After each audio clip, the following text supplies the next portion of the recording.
Hi there, I'm Katie from literacylearn.com. I'm a structured literacy dyslexia specialist. Today we're talking about the 3 sounds of suffix ed and why this is important. So let's get learning.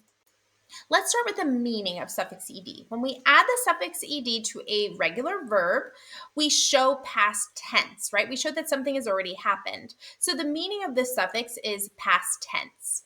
Now, reading words with suffix ed can get tricky because the suffix can represent 3 different sounds. And being able to correctly pronounce the suffix ed depends entirely on the base word. So if children learn the 3 sounds of suffix ed along with a few simple other rules, then they're going to be able to determine how to correctly pronounce the word.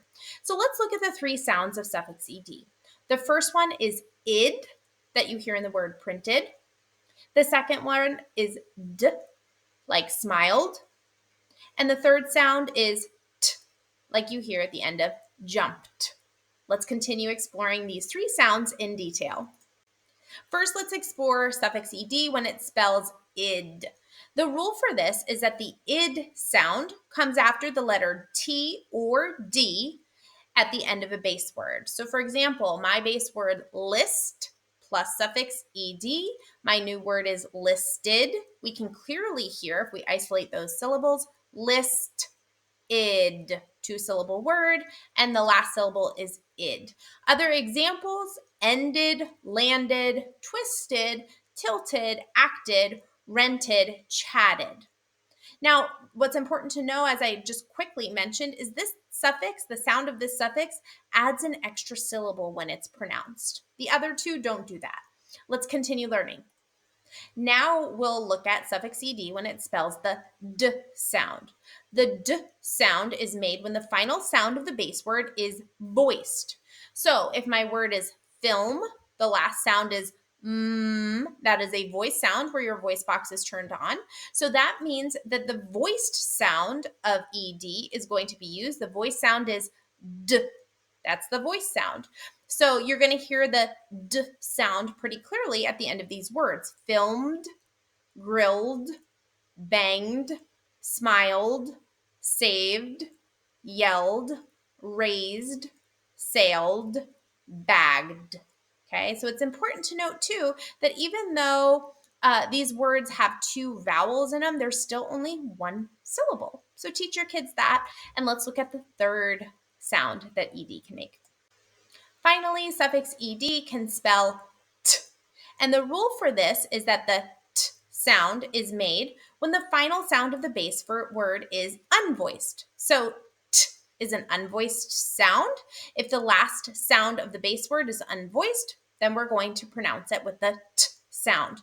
So for example, in my base word mask, the very last sound is k.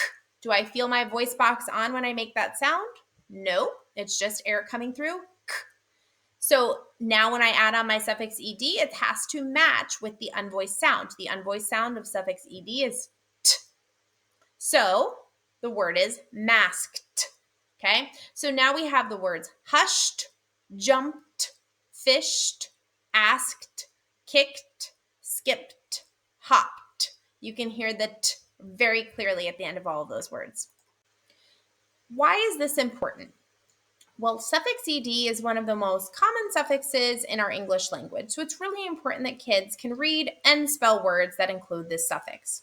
It's going to strengthen their understanding of phoneme grapheme correspondences, how sounds and their graphemes, their writing, correspond. So, for example, a lot of times at the end of a past tense verb, if they hear a t sound or a d sound, they're going to attempt to spell it with the letters T or the letters D. And knowing that this is actually a suffix, a meaningful word part that gets added to the end of a base word, knowing that it can represent all 3 sounds, the id, the d, or the t, is going to actually help kids understand and spell these words correctly. So it strengthens phoneme grapheme correspondences. It also helps with pronunciation as they're reading, right? So kids oftentimes that I've worked with will read a base word, jump, and then they'll add on the ed, jumped, and keep going. Okay, knowing that ed can make 3 different sounds, and sometimes they might have to try them all. Jumped, no. Jumped, no. Jumped. Oh, jumped. There we go. There's a real word that I have in my oral vocabulary. The word is jumped, and they're not going to miss the meaning.